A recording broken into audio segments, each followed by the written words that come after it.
हाय लियो, कैसे हैं आप सब लोग। चलिए लियो देखते हैं क्या हो रहा है आपकी लव लाइफ में from the 1st to the 9th of October 2022। ये एक जनरल रीडिंग है, सबके साथ रेजोनेट नहीं होने वाली। ज़बरदस्ती अपने सिचुएशन में ना फिट करें। पर्सनल रीडिंग के लिए आप मुझे ईमेल कर सकते हैं on tarotwithnemo@gmail.com। ओके, चलिए last shuffle. What can you expect in love 1st to the 9th of October 2022? This is for Leo.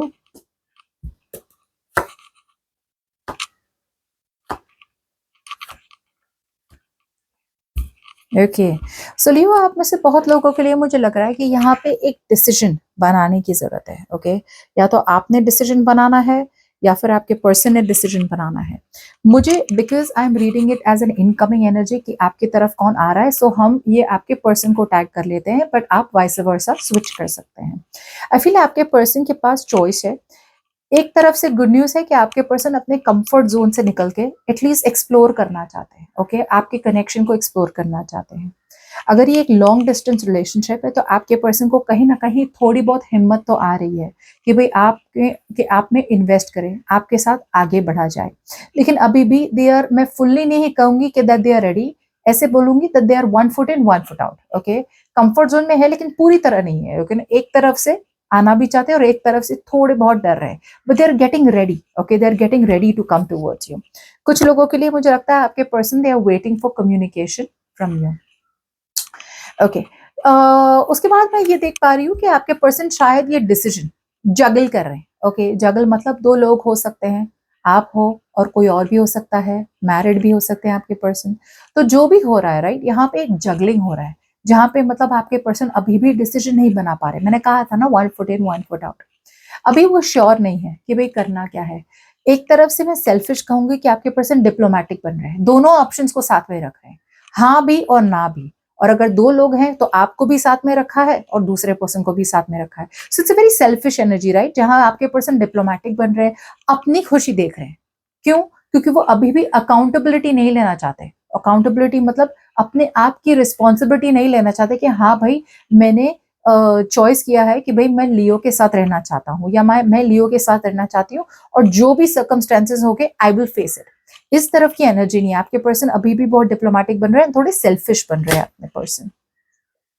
And इसकी वजह से आपके पर्सन थोड़े बैक एंड फोर्थ है। ओके, उनकी एनर्जी से ना पूरी तरह रिलेशनशिप पे फोकस नहीं है, कॉन्फिडेंस नहीं है। एक तरफ से आपके पर्सन मुझे लग रहा है थोड़े रेकलेस है, एरोगेंट है। ओके, अटेंशन सीकर है कि भाई वहां भी अटेंशन मिल रहा है और यहाँ पे अगर लियो अटेंशन नहीं दे रहा है तो लियो के पास से भी अटेंशन चाहिए। सो ये एक ऐसी एनर्जी जहां पे आपके पर्सन है ना, जैसे बोलते हैं ना जंगली घोड़ा है ना, तो एक जो रेस में दौड़ता है उसे पता है कि डायरेक्शन क्या है और वहीं गोल की तरफ जाता है। और एक होता है जंगली घोड़ा जो पूरे जंगल पे इधर उधर घूमता है क्योंकि वो डायरेक्शनलेस है, उसे पता ही नहीं उसका गोल क्या है। उस तरह की एनर्जी से आपके पर्सन की तरफ आपके पर्सन आना तो चाहते हैं। पोटेंशियल है यहाँ पे, पोटेंशियल है कि आप दोनों के बीच में एक ब्रांड न्यू बिगनिंग हो जाए। एक नए अप्रोच के साथ आना चाहते हैं। ओके, सब कुछ भुला के पास्ट में जो हुआ उसे भूल जाए और आपके तरफ आना चाहते हैं एक नई बिगनिंग के साथ। ओके, सो पोटेंशियल तो है यहाँ पे, मगर डिसीजन अभी भी नहीं ले रहे। सो कीप इन माइंड लियो कि आपके पर्सन आ रहे हैं वापस, लेकिन अभी भी अगर आप चाहते हैं कि वो डिसीजन ले तो वो डिसीजन बनाने में लगे हुए हैं, लेकिन डिसीजन अभी बनाया नहीं है। लेट्स सी आउटकम में देखेंगे अगर कम्युनिकेशन होगी या नहीं। वन लास्ट शफल, ये होगा हमारा क्लैरिफाइंग डेक।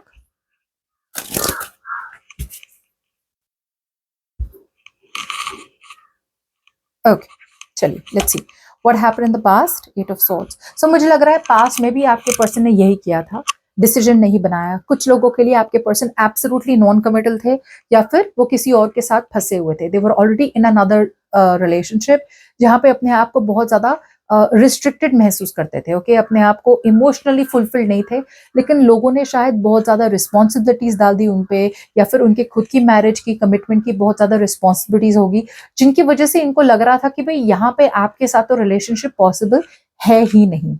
अब ये फैमिली का प्रेशर हो सकता है, खुद के एक्सपेक्टेशंस का रिस्ट्रिक्शंस हो सकता है, या फिर उनकी फैमिली के रिस्ट्रिक्शंस हो सकते हैं।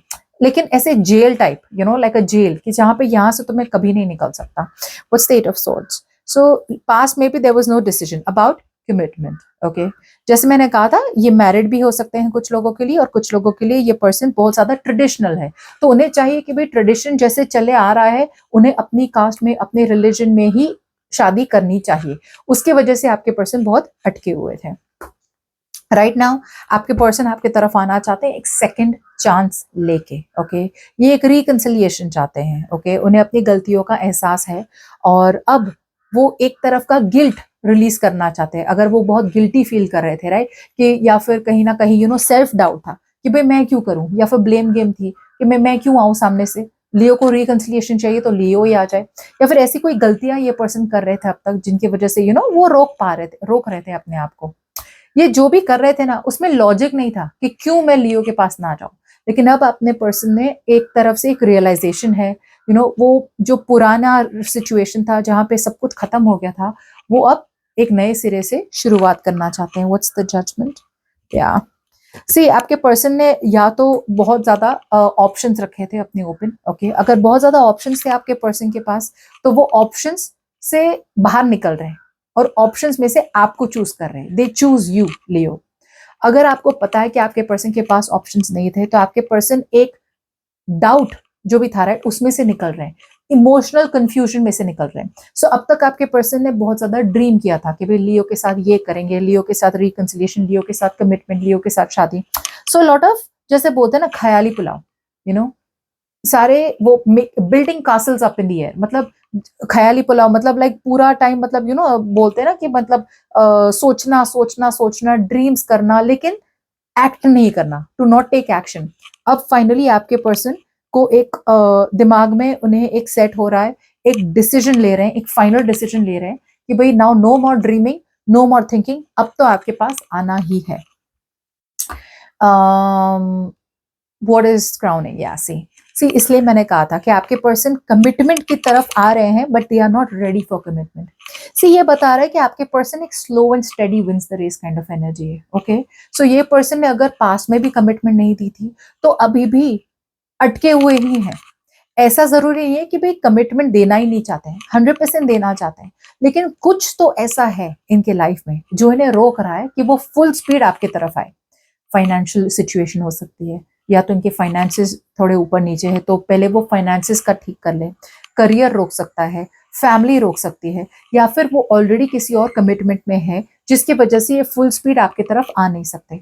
इनके दिमाग में तो है ही कि भाई कमिटमेंट देना है, but they are not moving very fast Leo. So अगर आप वेट करना चाहे तो आप वेट कर सकते हैं, बट ये एक बहुत बहुत बहुत ज्यादा स्लो एनर्जी है। ओके, ये अपने तरफ से ही आएंगे, अपने हिसाब से आएंगे, अपने मन से आएंगे।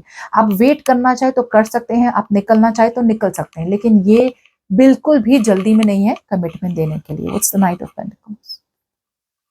सी, because see that's what I said, two of pentacles ये इनडिसाइसिव है, या फिर ये दो बहुत इंपॉर्टेंट लोगों को शफल कर रहे हैं, आप और आप उनकी फैमिली को, या फिर आपको और उनके मतलब कोई स्पाउस को जो करंटली अगर मैरिड है तो, या फिर ये किसी बहुत बहुत बहुत ज्यादा बिजनेस में बिजी है या फिर फाइनेंसिस करियर जुड़ने में लगे हैं कि अभी उनका ध्यान रिलेशनशिप्स या कमिटमेंट में बिल्कुल नहीं है।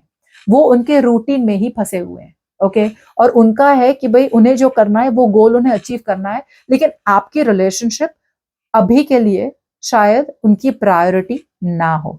रिकंसिलिएशन के साथ आ रहे हैं लेकिन कमिटमेंट अभी is not on the mark. What you don't see coming? Three of Pentacles. See, yeah, they're opening up communication.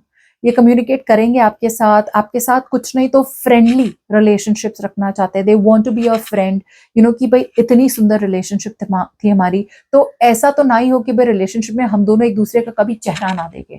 इतनी बात बिगड़ने से बेटर है कि भाई आप दोनों एटलीस्ट एक दूसरे से बात कर ले, like you both can at least talk as friends. अगर ये आपके ऑफिस में काम करते हैं तो अभी भी आपके कलीग बनना चाहते हैं। ऐसा नहीं कि भाई आपके रिलेशनशिप में इनका आपकी लाइफ में इनका एकदम से पार्ट कट हो जाए। Okay, so they still want to collaborate. कुछ लोगों के लिए three of pentacles is also the card जहां as a team they want to work. Okay, कि भाई चलो पहले मैंने गलतियां की थी, now they are ready to open, now they are ready to learn from their mistakes. जो पहले जो गलतियां की थी ना, अब वो गलतियां नहीं करना चाहते हैं।